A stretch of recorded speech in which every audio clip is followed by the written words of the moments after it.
So this has been a really contentious battle now for months. One CCSD hoped would be solved before the new school year actually started.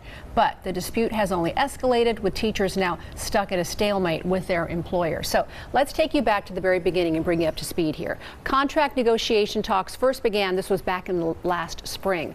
Clark County Education Association saying they aren't paid enough to live. So educators say low pay is leading to a slew of other problems in the district, like teacher vacancies, for instance, which ultimately impacts students and their education. So what are their demands? Well, as it stands right now, CCEA wants to pay a 10% pay increase for educators in the first year, followed by another 8% increase the following year, citing recent historic investments in public education by the Nevada legislature. However, the school district is instead offering an 8.5% increase the first year and then 2% the second year.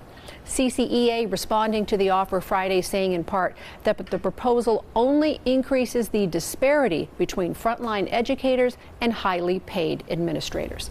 All right, so that brings us to today, where the battle between both parties actually went to a courtroom. A judge handing CCSD a defeat to prevent teachers from striking. Because they haven't come to that decision yet, 8 News Now education reporter Joshua Peguero takes us inside the courtroom.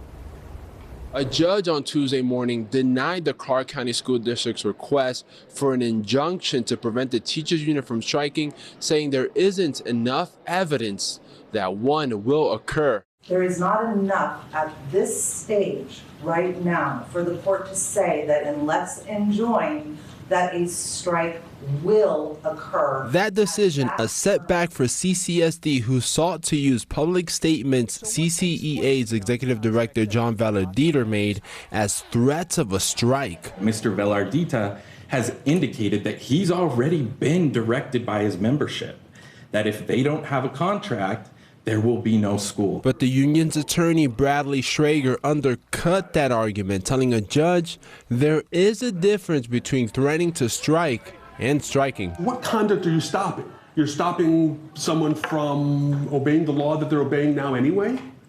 There is no record here that my clients have broken the law.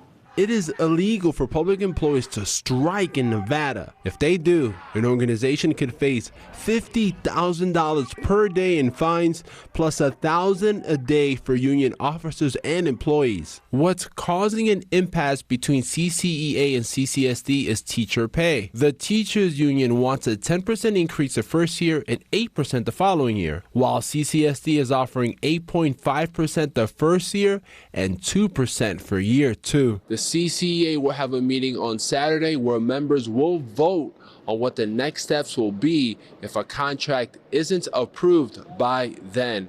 Reporting at the Regional Justice Center, Joshua Peguero, 8 News Now. Now, in response to the ruling today, the district says it remains committed to ensuring that the interests of students, parents, and the district's overall operations are not disrupted. As for CCEA, they say in part, today's ruling confirmed it was a meritless lawsuit that was politically driven to intimidate and coerce educators into accepting a contract on JARA's terms. And of course, Dr. Jesus Jara is the superintendent for the school district.